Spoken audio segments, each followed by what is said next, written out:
Welcome to Scandal Water, where the tea is hot and the conversation lively. Your hosts, Candy and Ashley, will discuss a peculiar story somehow related to the entertainment industry. This podcast might not change the world, but it just might satisfy your thirst for an intriguing tale. Oh, it's that time of day. Tune in and hear what the ladies say. It's time to bend your ear when the silver screen appears.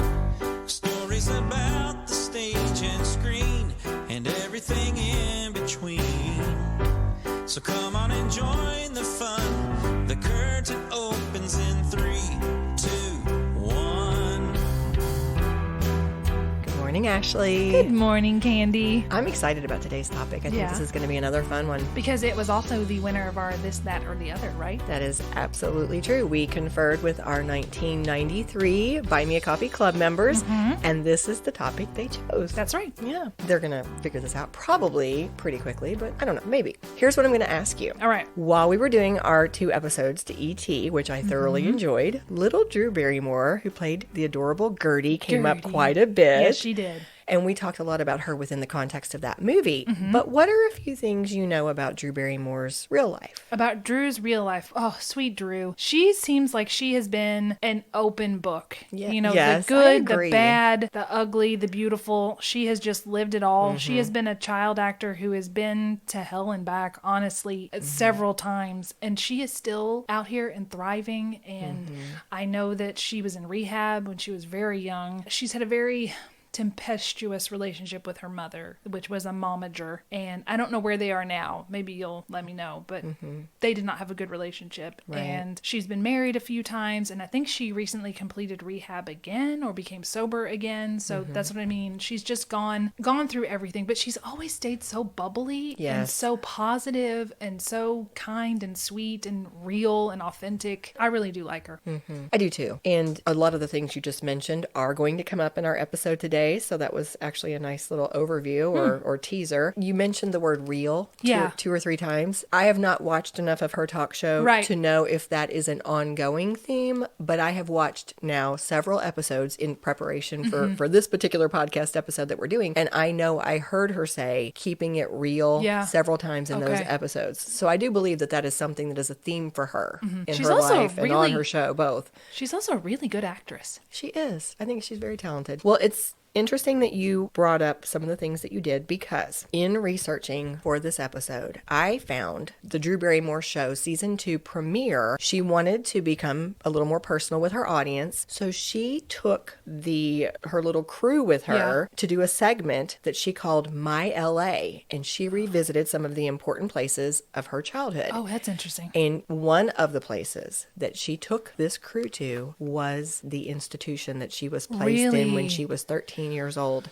Ooh. And I thought this would be an interesting way to start this episode. Okay. So I'm going to play. It's about 2.5 minutes, if even, it may not even be that. So it's a pretty short little clip. This is where, I'll let Ashley watch it, but those of you listening, what's happening is Drew, she was actually the driver, and then she had her little film crew people in the back with her. And when they got to the institution, she tried to go actually knock on the door and get in, and it was closed up. Oh. So they pulled their vehicle over, and she ends up climbing on top of the vehicle, because then she could see over the barbed wire and the walls, and the film crew could actually give us kind of a little over aerial shot. Closed as in closed forever, or just closed to people? I tried to figure that out. Okay. I don't know. I think maybe they just weren't responding to her because who knows? There looked to be a few vehicles in the lot. Okay. So I think it might still be in operation, but I'm just making a guess. The place with all the barbed wire? Yeah, that's it. Somebody's answering. She's climbing on top of the car I at was this a point. real wild child. And I just got so out of control that no one knew what to do with me. And so my mom called a friend because her daughter was out of control, and they drove me here in the middle of the night, and they walked me right through those 2 doors. And when you go through those 2 doors, you do not come out. And I was there for 1.5 years, and I hated it.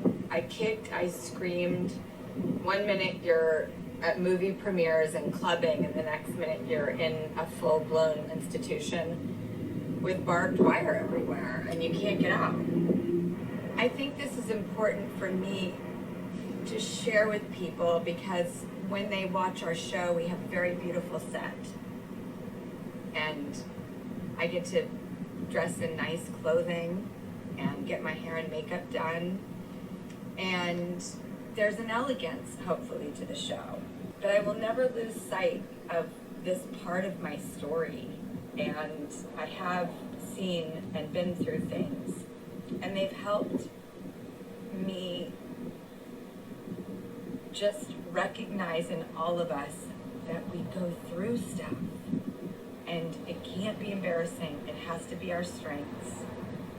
It has to be something that we can be proud of because we overcame it and we look back with honor and humor. My life is so wonderful compared to what it was in this place. I can't even believe I actually get to be where I am now. Because when I was here, I didn't see that. I thought I would be here forever. I never thought I was going to make it to somewhere better. And I'm just so happy with my life. And I don't know if I would have the life I have if it wasn't for a place like this. So it was so important to come here today and just like honor this. So any thoughts you want to share about that before we move on? Yes. I think that's part of why I like her so much is because she acknowledges where she came from, what she's been through, and said it's not something to be embarrassed about. It's something to say, look at what we've overcome, and to look back with humor and just honor. And a lot of, I don't want to say a lot of people, I just throw those words out there, but some people try to cover up what they've been through or try to pretend like everything's perfect. And then that makes you unrelatable because how can you relate to someone who says my life has been perfect and nothing ever has gone wrong for me, and then when something does go wrong in your life, you don't feel like you can go to them because what can they give you? What can they serve you? But for someone who says, I've been through it, I've been to the other side, here's how I made it through, and I'm going to help you make it through. I just respect those kind of people so much more. I agree with that. I also loved when she said back when she was experiencing it, she thought she would never get out and that was it. Like her life was going to be terrible. And the fact that she is able to look back now and recognize that she took those obstacles and the struggle and she was able to use it for something good, to make things better. Well, in that same episode, this was a beautiful episode, by the way. I'm probably going to mention it several times, but in that same episode, towards the end, she had a little surprise visit from Dr. Phil. Now, this is because they were filming on the Paramount Pictures studio lot, and that apparently is where he films as well. Okay. And so he drove up to surprise her. So I'm going to share one other tiny short segment, and this is all going to lead into telling you guys what our actual focus for this episode is going to be. Okay? Look who's here! Look at this! What's up? I'm so happy to see you. Well, I heard you were shooting on the lot. You know, I've been here so long, I'm like the welcome wagon, so I brought you a welcome basket. And, you know, your grandfather shot a lot of movies here, right? So I found some photos of him on the lot here. So how about that? That is so Hollywood sweet. royalty, right? That is so sweet. You And know, I knew that he was here, but I didn't have any photographic evidence of it. yeah, well, there you go. And I've got something even more special for you. This is amazing. You know, he shot one of the most iconic movies ever. This is the original poster for Dr. Jekyll and Mr. Hyde from the 20s. Okay. I'm going to put these up immediately. I love that you're going to be associated with these moments because you're bringing me closer to my roots. You're welcome, and thank you for being my friend, and welcome to the Paramount lot. Do not park in my spot. I Thoughts about that? That is so cool. Wasn't it? And Oh my of gosh. course, the poster, we just did that did an episode on episode. Jekyll and Hyde and Yes. referenced John Barrymore being in that silent And movie. that's her grandfather. That's her grandfather. And if you guys watch that clip, because of course we'll post it on our social media, she gets a little teary. She does. You could always say, oh, she's an actor. That seemed real. That seemed real. That very reaction was real. very real. I don't know if you caught this as well, but he referenced Hollywood royalty. Hollywood royalty, her family, her legacy as a Barrymore, they truly are. They are. Hollywood From royalty. the beginning. They are called the first family of acting. I mean, Yes. there are so many titles. They're called a dynasty. Yeah. And so the reason I wanted to start in this way is because we are looking at this woman who is an acclaimed actress, talk show host. She has a lot of other things behind her. She has a perfume line, all kinds of things, but she's been through a lot. Yes. And she's still struggling. And yet she is also part of this Barrymore legacy. Which it seems like, if I remember right, they also went through a lot. That seems to be a family, I don't want to say a family curse, but That is a term that's out there. It the is? Barrymore Okay. Curse All right. is, like, as I would research, I would see that phrase used over and over again.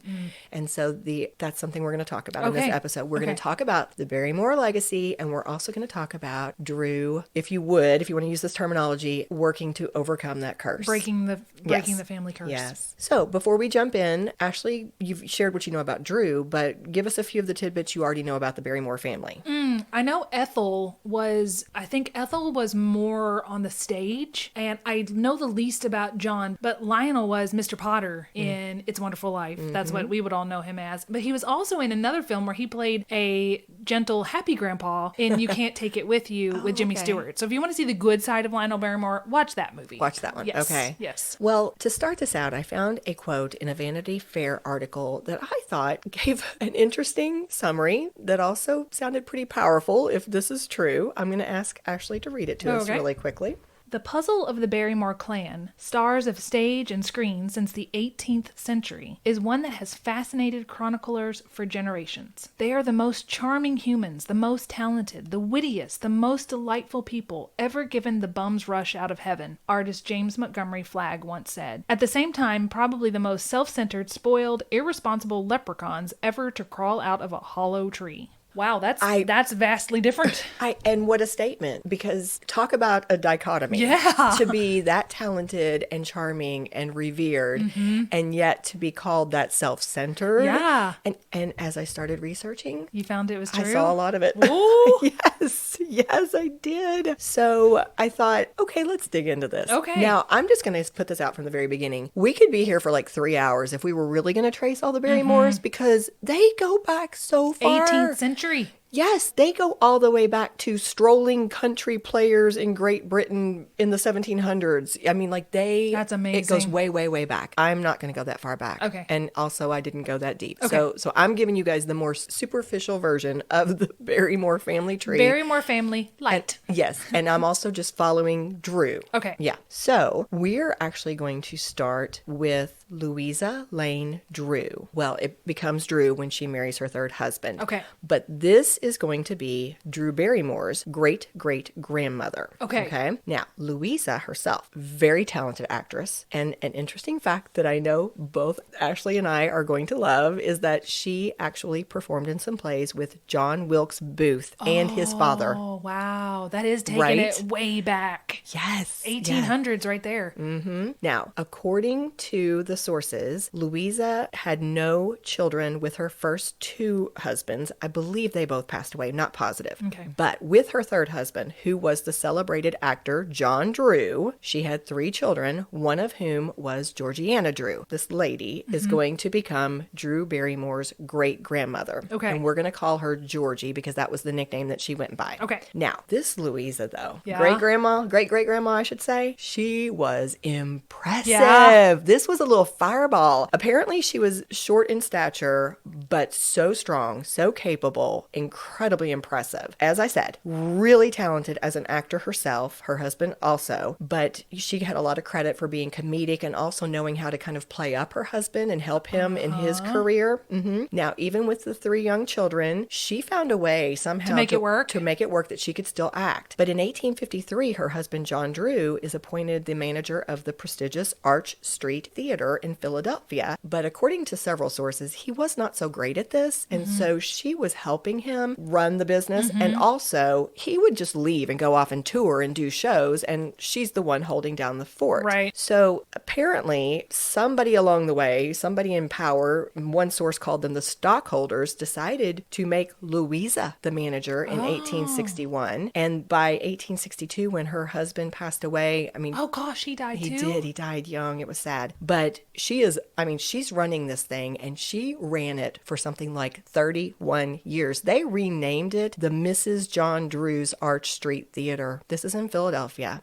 She is either the very first woman or one of the first women to ever manage a major theater in That's the U.S. awesome. I wish it had been called the Louisa Drew Theater, but I'm going to set it aside for the times. Hey, Yeah. the fact that they Yes, named it is. after her, It we is. can live with it. We can. Yes. So she is also raising her own family, and she continued to act throughout this. Lady. Like, I mean, I'm sure not as much, Sure. but she continued to be an actress. A lot of people, her nickname was the Duchess. So a lot of people referred to her as the Duchess. Now, again, her daughter, Georgie, is going to be the line that leads to Drew Barrymore. So Georgie, of course, becomes an actress herself, As you would. as pretty much everybody in this line does.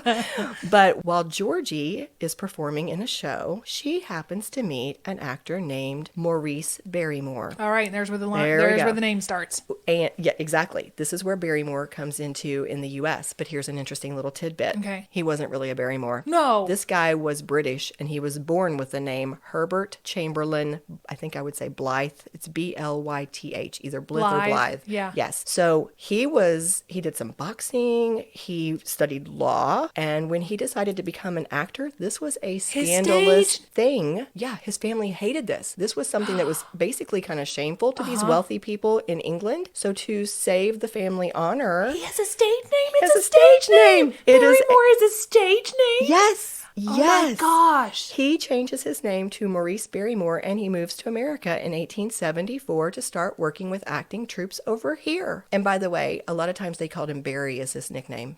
Can you believe it? That you are breaking news here. That is amazing. I know. I was fascinated. Yes. So a lot of times as you're doing research, you keep seeing some of their kids being referenced as Blythe instead of Barrymore sometimes, and that's why. Okay. I wonder if Drew's real name is Drew Blythe then. Did she legally change her name? Like at any point did they legally change their name to Barrymore, or is it still just like a Most of the time, I did not ever look Okay. up the legalities. Most of the time, you see them as Barrymore. Drew comes up as Drew Barrymore. Okay. Yeah. Well, Georgie married Maurice on December 31st, 1876, and she would end up giving birth to 3 children, Lionel, Ethel, and John. Yes. Now, the couple had a very rocky marriage. In fact, several sources talked about all the affairs that Barry had and the fact that he Barry. was very much an absent husband and father. Ew. One source referred to him as a wastrel. Gosh. I know. That's It did serious. not paint a great picture of this guy. Here's a story. He's that the leprechaun they're referring to earlier, I guess. one of them. Oh dear. But in his 1951 autobiography, We Barrymores, Lionel tells one of his favorite stories, which apparently Ethel and John also told the same story. So this is one of those that A group family story. Yes, Okay. exactly, shared. So I'm going to read this straight from, it's an excerpt from the book. According to a tale which we now have to accept as fact because it has been sanctified in print so often, Maurice was returning home one Sunday morning after a week's good times. He was in high humor as he greeted his wife and children on the steps of their home. "I perceive, madam, you are going out," he said with a bow. "Pray, may I inquire where?" Georgie replied, "I am going to church, and you can go to hell." Dang, Georgie. And he referred to his dad as Maurice, right? That was Well, his father. This was from his autobiography, so yes, Yeah. it would appear to be his Whoa. wording. So not a great relationship. Not a great relationship. Yeah. So because of these kinds of things that were going on with Dad, and the fact that the couple were often touring in their acting companies, we go back to Louisa. Louisa played a huge Grandma. role in raising her grandchildren. Louisa, Yes. I love you, Louisa. They called her Mum. Oh. And she just was larger than life. Now, this is sad. Louisa had to take on an even larger parenting role after Georgie's tragic death in Oh, 1893. They used terms like consumption and tuberculosis. Okay. So it was something to that effect that caused her death. She had actually traveled for her health and then passed away. I think Ethel was with her, if I remember the details. But regardless, her kids are teenagers and mom is now gone. So grandma takes him in? Yes, but this was another issue with them. I mean, I think we have to give a lot of credit to grandma, who is running a theater, acting, Yes. and also And just raised her kids, and is now and- raising her grandkids. But at the same time, the children, I think all three of them at different times, talked about the separation they felt, these siblings, from each other, because they spent a lot of time in boarding school. So they were separated. Yeah. They would spend a lot of time there, or they're all, by the time they're teens, they're all involved in theater. Yeah. So they're also Traveling. acting. So I think mom was their stabilizing influence, but they were apart, or they were at school a lot too, which was part of, I think, one of the factors that really played into how they turned out as adults. Okay. Some of their experiences. Just to kind of throw this out there, by the way, a number of sources said that Maurice ended up dying. This was many years later, in 1905, I believe. He ended up dying in a sanitarium after they think it was the effects of untreated syphilis basically Ooh. made him kind of Ooh, lose crazy. his mind. Yeah. Yes. But back to Louisa. She not only was the grandmother to them, she served as a mentor to them as they were starting their acting careers. Some of them had their stage debut in a play with her. Yeah. Yes. And she just was very involved in influencing their careers. All three of those children from Georgie and Barry would go on to become stars. A Vanity Fair article said this, quote, "Although the Drew and Barrymore families had been treading the boards for decades, it was Ethel and her brothers Lionel and John who would propel their fame into the stratosphere." Well, also with the advent of movies, that would help. Yes, 100%. I don't think They all jumped on that. Was Ethel in the movies too? She was. Okay. Yeah. Now, Ethel, though, to piggyback on that last little quote I just gave you, in her memoir in 1955, actually it was an autobiography called Memories, she said, quote, "I think my brothers and I were born under a dark star. There was no such thing for us as enduring happiness."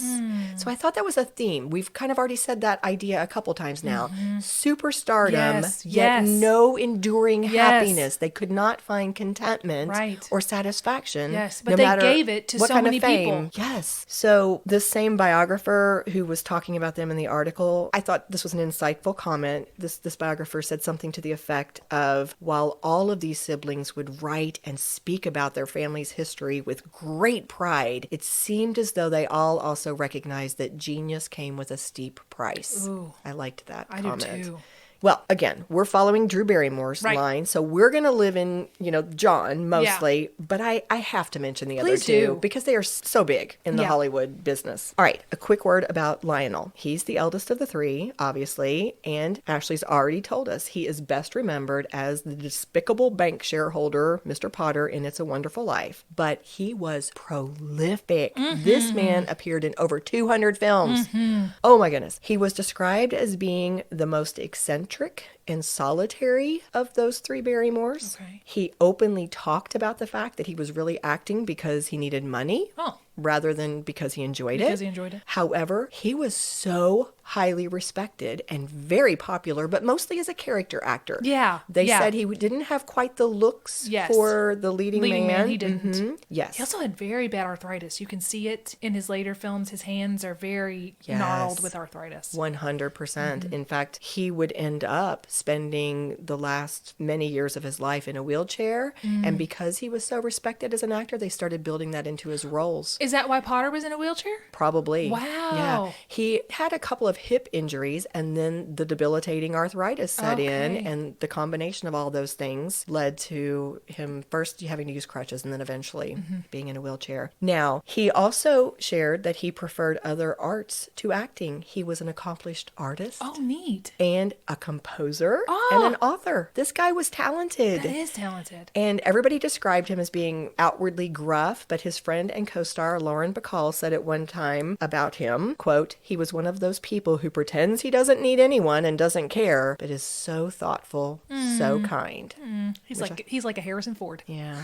to follow that line. He had a lot of personal struggles. One was that he very tragically lost both of his 2 children Oh. while they were still babies. Those were the only children he had. And of course, we've talked about his suffering from the arthritis. One other thing was, it was mentioned that he became addicted to morphine in trying to deal with his pain and his situation. So he had some addiction to at least one substance. Okay. I'm not sure if he had any other abuse. Now, Ethel was the second child. She was a year younger than Lionel, and she became known as the first lady of the American stage. Yeah. Because she was just absolutely adored and revered. Sounds like she followed in her grandmother's footsteps for that. Absolutely. In 1928, the Ethel Barrymore Theater was built on Broadway, obviously named after her. The Schuberts were the ones who built it, and they offered to name it in her honor if she would agree to perform in its first show, which of course she did. Well, yeah. And it is one of the only theaters that is still around that has its original name. Wow.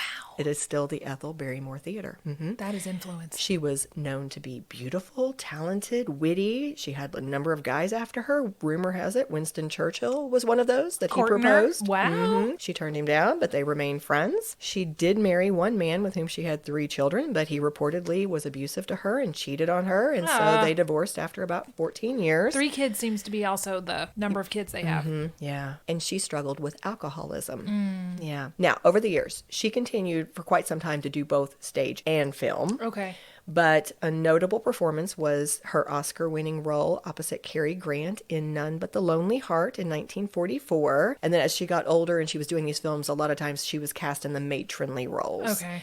She did her last film, Johnny Trouble, around 1957 was actually when it was released. And then having suffered from a heart condition for several years, she actually died of complications due to cardiovascular disease at her home in Beverly Hills on June 18th, 1959 at the age of 79. Oh. So she outlived both of her famous brothers. She did. Yeah, Wow. she did. So that's a little overview very quickly of the older siblings. John, of course, is the one we're going to focus a little bit more on, and he is Drew Barrymore's grandfather. He actually tried to stay away from acting when he was a young man. He had a quote at one time that said, "I left the stage to study at art schools, and I only went back to the theater because there is hope, at least money, for the bad actor. The indifferent painter usually starves." That's true. We saw that with Vincent. Yeah. But he went on to become regarded as one of the finest actors of the 20th century. They called him a Broadway megastar for his work in productions like Hamlet and Richard III. So his work in Shakespeare was very highly acclaimed on the stage. And then he also made a very successful move into film, because we've already heard that he was in the 1920 Dr. Jekyll and Mr. Hyde, which was a silent film. And then when the talkies started, he had a great voice. Yeah. So he did From just Broadway. as well. Yeah. He did just as well when they moved to the other types of movies. Now, we said Lionel was the character actor. John was the leading man. He had charisma. He was so handsome. They called him the Great Profile. Oh, yes. I remember that. Yes. Well, and then years later in his life, he would actually kind of make fun of himself by doing a movie called The Great Profile. But it was an honor when they called him that when he was young. However, he loved the ladies. And he loved the ladies from a very young age and got into a lot of trouble over that. Yeah. He actually would end up getting married 4 times, and it was with his third wife, Dolores Costello, that he had John Drew Jr., who would become Drew Barrymore's father. Now, I did not find out much information about grandfather John's relationship with his son, who is Drew's father, other than there was one little simple Wikipedia comment that said that his parents had separated when he was 18 months old, talking about Drew's dad, and that he rarely saw his father after that. And then there was a Washington Post article that said that John Drew Barrymore Jr., Drew's father, said he remembered seeing his famous father only once. What? So John Barry, the grandfather was an absent father to his kids. In fact, it's so confusing because they all have the same names. Right. I'm going to sometimes simplify this. Henry VIII people. Come on, people. Use some different names. But so Drew's dad had a half-sister named Diana, also in acting. But Diana shared in her autobiography a similar experience that she talked about how when she was young, finding this photo and literally going and saying, "Is this me with my father?" I'm not saying saying she didn't see her father sometimes later in her life, but he was not a father to these children. He was just absent. He was very absent. And again, talking now about grandfather John, he was painted as having a lot of demons. He famously struggled with alcohol from a very young age, and that was one of the factors that they think led to his decline in health and his acting ability that occurred later in his life. I mean, this man was prolific and revered for such a long time, but in his later life, he couldn't remember his lines. They would have to hold up cue cards and he would read from them while he was performing, and it got to where he stopped being offered the A movies. He started getting the B movies, and then he actually started trying radio a little bit because you could read that. You could read. That's good. You could get away with some things. And it was when he was working on an installment of band leader Rudy Vallee's radio program in the spring of 1942 that he collapsed. He was rehearsing for that, and at an LA hospital several days later, he slipped into a coma and he died on May 29th, 1942, and he was 60 years old. It was said that he had cirrhosis of the liver and pneumonia. From his alcoholism? Yes. Yeah. Well, I'm going to give us one little last note before we take our break. I thought this was interesting. The only time all three siblings performed in a movie together was in the historical drama Rasputin and the Empress, which was a 1932 film. And Lionel was the one who played the famous Mad Monk Rasputin. And then a year later, Lionel and John were together in the comedy Dinner at 8, which was very popular. Yes. And one last little note about the siblings was it sounded as though, again, I'm making a few inferences here, it sounded as though Lionel and Ethel were pretty distant from each other. Not real close at all, but it seemed as though both of the older siblings felt more protective or more connected to John. The baby. The baby, yes. Both of them kind of would come to his defense if something happened or try to relate more to him, it seemed like. Yeah. Well, let's take our break, and when we come back, we're going to talk more about Drew. Okay. Do you love tea? Do you love entertainment? Do you love listening to stories from your two new BFFs? Then consider joining the club over at buymeacoffee.com. For $5 per month, you can be a part of the 1939 Club, otherwise known as the Golden Year of Cinema. When Gone with the Wind, Mr. Smith Goes to Washington, Stagecoach, Of Mice and Men, Wuthering Heights, Hound of the Baskervilles, The Little Princess, Babes in Arms, Goodbye Mr. Chips, The Hunchback of Notre Dame, and of course, The Wizard of Oz were released. Perks include a 5% discount on new merchandise, a shout out for new members, an opportunity to be listed as a supporter in show notes, and exclusive access to bonus content. However, if you're feeling doubly generous, you can join the 1993 Club, otherwise known as the greatest year of cinema. This is the year that Schindler's List, The Sandlot, The Fugitive, Rudy, Robin Hood, Men in Tights, Sleepless in Seattle, The Nightmare Before Christmas, Mrs. Doubtfire, Grumpy Old Men, and of course, Jurassic Park were released. Additional perks in this club include a 10% discount on Scandal Water merchandise, the opportunity to record a shout-out of your own, and the chance to vote in our guaranteed content poll, along with the warm and sunny feeling that you're supporting your besties. If clubbing isn't your thing, there's a one-time gift option too. Either way, those who support Scandal Water report fewer bad hair days, more green lights in traffic, and a grander sense of purpose and wonder at least once per day. Scandal Water, we do the research, so you don't have to.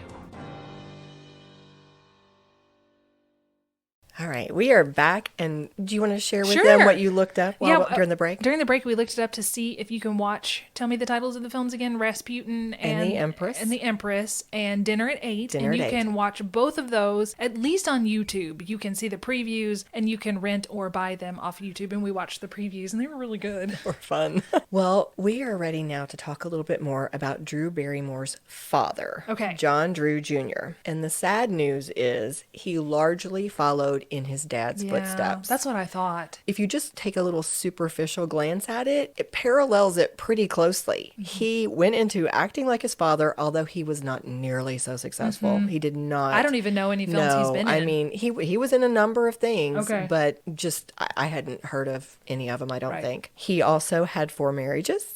He also was an absent father to his children. He also struggled with alcohol abuse. However, he also struggled with abuse of other substances. substances as well. Okay. John Drew Jr., in fact, struggled with the law, too.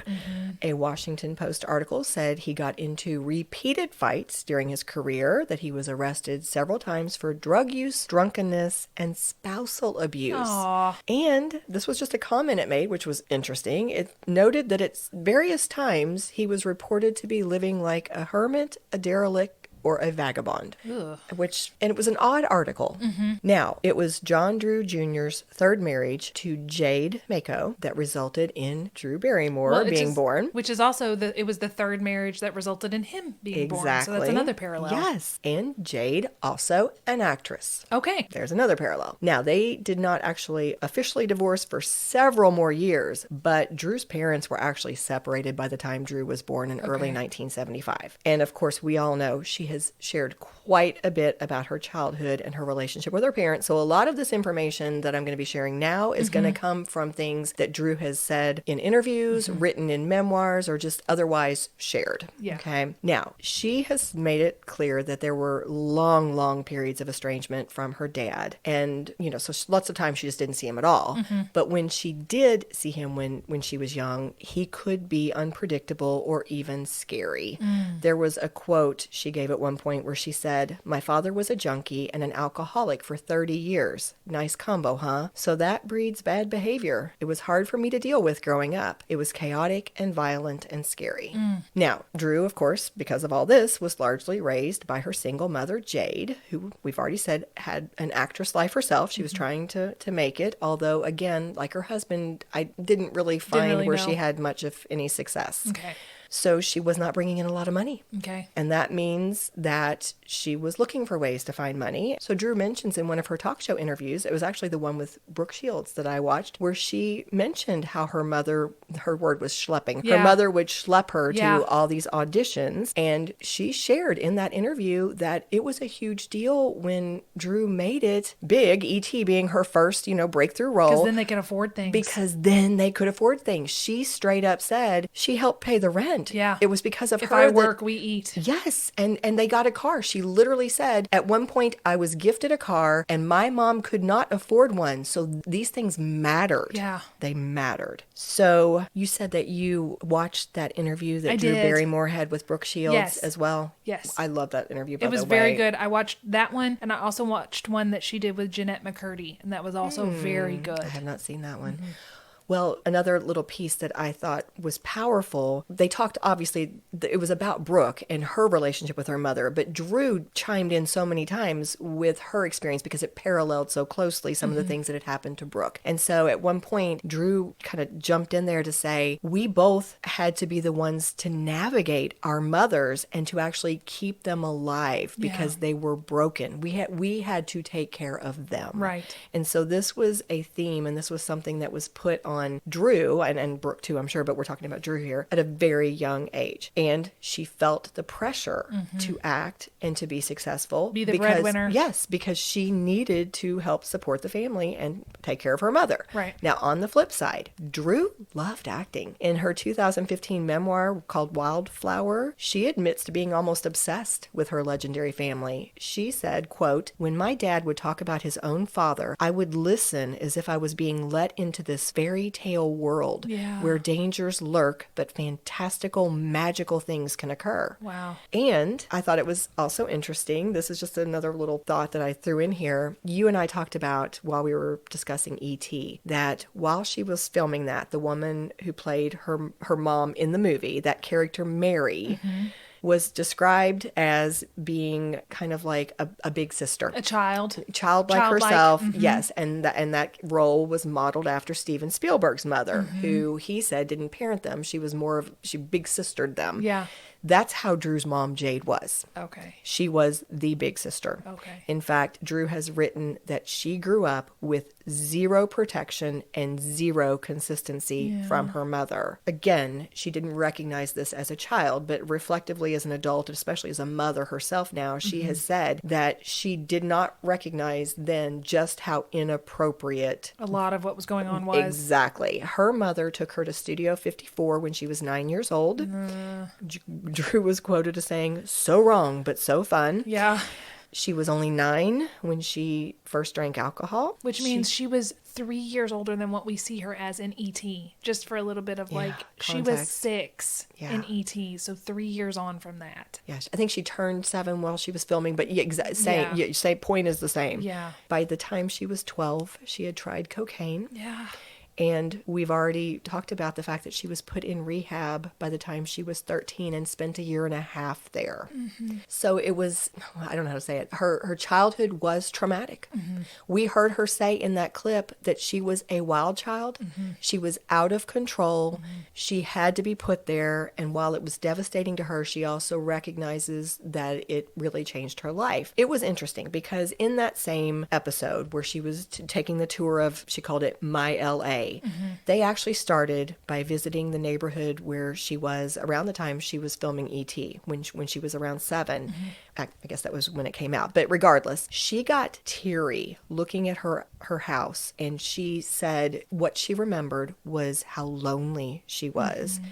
She said it had a sad energy. She described the house as empty and lonely. And in fact, she said that that's one of the things that experience had taught her was how much she needed other people, and that she was the type of person who could not live in a quiet, lonely place. She needs to be Grand Central Station. She wants to surround herself with love and people. Yeah. So it was interesting to watch her looking at this house where she lived with her single mother, and for her reaction to be so visceral. Yes. And then she also went to, here's what we haven't talked about yet. She went to the apartment that she was in after she won emancipation from her parents when she was only 14 years old. That's so young, such a baby. So let's think about this for a second. Her mother has to put her in this institution when she's 13. Mm-hmm. She gets out when, after 1.5 years, she's now 14, probably moving towards 15. And her situation in her home life and the way she's been raised is so severe, a judge grants her emancipation. And as she is looking at this apartment, she kept saying, oh, it's so much nicer now. The neighborhood is so much nicer now. Her biggest memory was fear. Yeah. She remembers being terrified. She said when she could sleep, the cats, she said, here's what mating cats sound like. This was the soundtrack of this apartment because either she was awake, scared, or being awakened by cats. She said that, she got teary. She said one of the things that is most healing to her 14-year-old self was knowing that her own children would never have to live alone like that. And this is I'm going to add this in just as a little side note because I know that you'll enjoy this and it'll be meaningful to you. She also went to a bookstore because she said that when she was emancipated at 14, the judge said to her, you never have to go to school again. And that was wonderful to her because apparently she had some bad experiences in her school. Yeah. However, she said she knew she did not want to be an uneducated person. Yeah. So there was a bookstore that she loved, and she went and she started reading. Wow. And she focused on classics. She started pulling books off the bookshelf in this clip, and one of them was Kurt Vonnegut, and she shared how she got to actually eat dinner with him one night after she'd read all of his works. Wow. And here's the part you'll really love. She picked up a Nora Ephron book at one point and said, do yourself a favor and read everything she's ever written. Oh, yes. Yeah. I do like that. Okay, well, moving back. So the point is, this is Drew dealing with addictions. Yes. Dealing with estrangement from her parents, feeling alone, feeling desperately unhappy. And at this point of her life, she's not yet 15. Gosh, I can't believe the judge said she didn't have to go to school. That's so strange. Apparently, emancipation means you get to make your own, make your own decisions. Control of your own life. I see. But she, at this point, was really following the Barrymore legacy in terms of what they were typically doing with their lives. Yeah. So many of them. I'm not going to say all of them. But this is the point where, going back to that interview with Brooke, I loved where she said she worked really hard to figure out how to forgive her parents and how to go on with her life in a positive way. She mentioned to Brooke specifically that she was very proud of how both of them were conscious of trying to be strong and take control and not blaming others or playing the victim.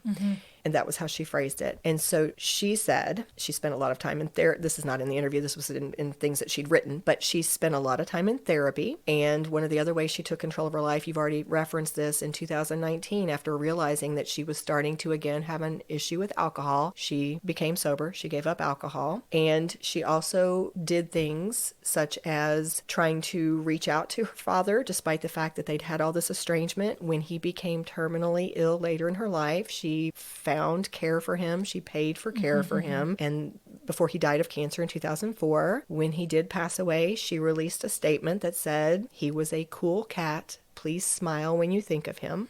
And she actually has found a way to reconcile with her mother as well. Okay. They have a good relationship. And she said that is partly because she has helped establish Boundaries. very clear boundaries. Yeah. She said in a People magazine article, I will always support her. I can't turn my back on the person who gave me my life. Right. I can't do it. It would hurt me so much. I would find it so cruel. But there are times where I've realized that our chemistry and behavior will drum up a feeling in me where I have to say, okay, I need a break again. So they will take their pauses. She's got the boundaries, but she is able to have a relationship with her mother. Yeah, that's one of the things she mentions in the interview with Brooke is how do you reconcile the fact that this person who was so toxic also gave you this life of such privilege now?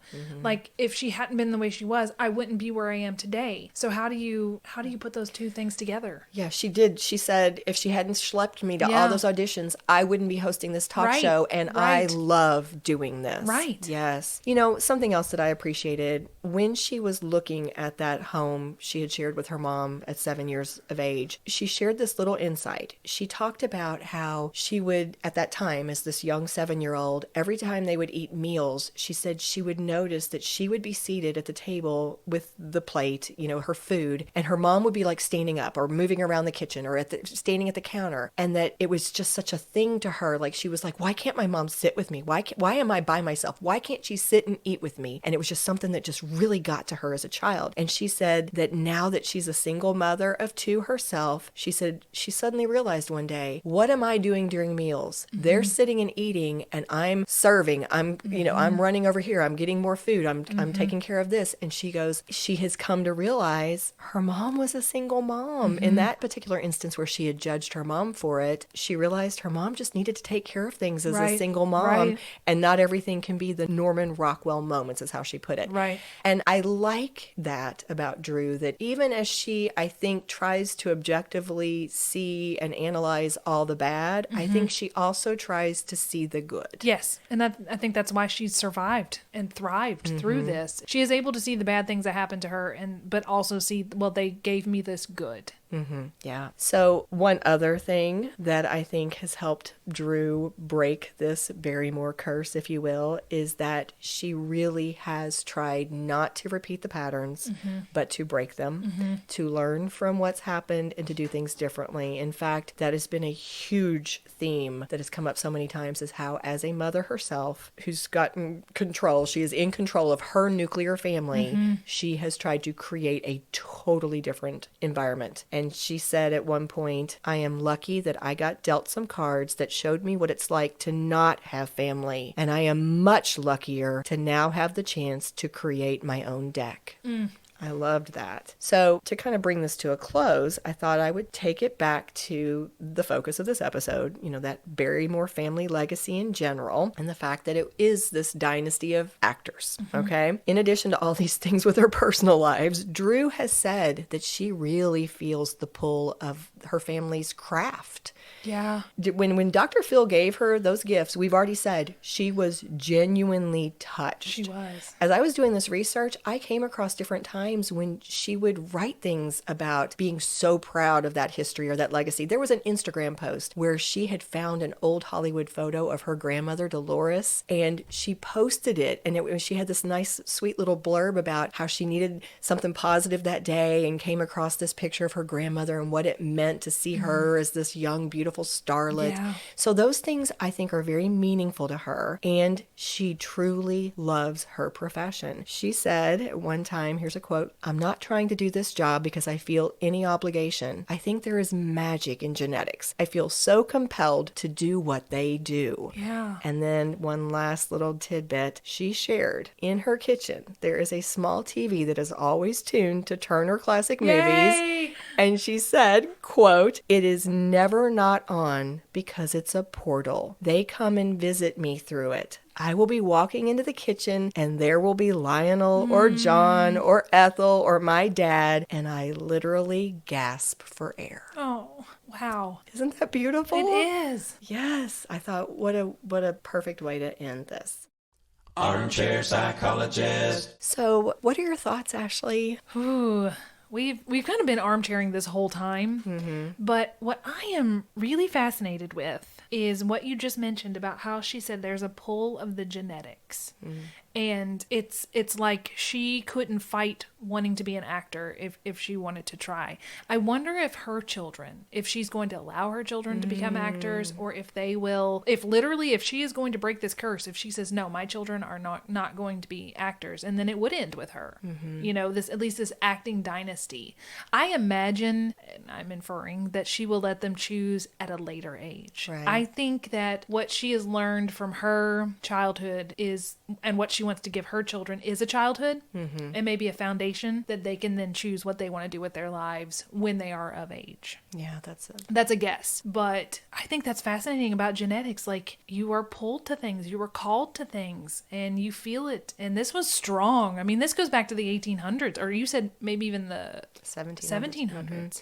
You know, that's such an interesting point. Reminds me, as I was researching, several times I saw the note where parents had tried to guide the children away from acting. And they kept going back. They would go back to it. Sometimes it was simply because they needed money. Sure. I mean, this was an easy thing for them. They had an in because grandma runs a theater, or she's a famous actor, or he's a famous actor. So it was sometimes the easy thing to do, or it was the necessary thing to do. But the other thing that I now wonder, genetics, sure. But also, one of the many themes that I kept hearing was the pride they took in that legacy. No matter how crazy their personal lives may have been, or how hurtful in some cases some of their relationships may have been, it seemed like every single person that I read about still took such pride in this legacy, this dynasty. I wonder if that's part of it too. It's Did they take pride in being a Barrymore, or did they take pride in the acting? I think it was the fact that these Barrymores are known to be great actors. Yes, this is the first family of Hollywood. Okay. Everybody's so revered. Yeah. Oh, you're a Barrymore? Okay. Oh, your ancestors did this? And I wonder if that's part of the appeal. Like, how do I break away when I already have the identity? I'm a Barrymore. And she's actually got both identities. It's like two surnames. Drew and Barrymore was the two surnames together. They are always honoring that legacy, even in the way they name their kids. Yeah. They are calling on that. Yeah. So it would be hard to break away. Yeah. I mean, because it's almost like it's just laying there right in front of you. Just pick it up. Just take it. Just do it. Just run with it. But I guess just to end this, I will offer a totally unrelated thought, which piggybacks on what we started with. I really do respect Drew Barrymore. I don't know her incredibly well, but having had a chance to dig into her life and her personality and her experiences through the last few episodes that we've done, I really respect how she's approached some things. It reminds me a little bit about our Robert Downey Jr. segment where he was introduced to substance abuse at a very young age around a parent. Yes. And that sounds like what happened to her. And they are two, I would say they are the male and female, at least in our recent memory, of people who have gone through horrible situations and come out the other side, but still acknowledged what they went through. And because they've acknowledged it, they've helped so many other people. Yes. So a big cheers to you, Drew Barrymore. And to the rest of the Barrymore clan. Absolutely. Cheers. Cheers. If you love what we do, please rate and review our show. Or you can become a supporter by making a donation through buymeacoffee.com/scandalwaterpod. Whether a single gift or a recurring monthly donation, it would go a long way towards supporting our work and allowing us to keep the tea brewing. At our website, www.scandalwaterpodcast.com, you can submit questions or your own story ideas, access our sources and show notes, see the merch we offer for sale, and more. You can join the Scandal Water community through our Scandal Water Podcast Facebook page or follow us on Instagram or TikTok at Scandal Water Podcast. This episode was executive produced by Candy Thomas, that's me, and Ashley Raymer Brown. That's me. It was researched and written by Candy Thomas and edited by Ashley Raymer Brown. A special thank you to Josh Martin, who wrote, composed, and performed the Scandal Water theme and other music. Matt C. Adams, who created the artwork, and Joshua Reith, who designed our website and provides ongoing technical support. As a reminder, this podcast is purely for entertainment purposes. The thoughts and opinions of the host during each episode of Scandal Water are their own and do not reflect the opinions of any future guests, advertisers, or clearly professional psychologists. Thanks for listening.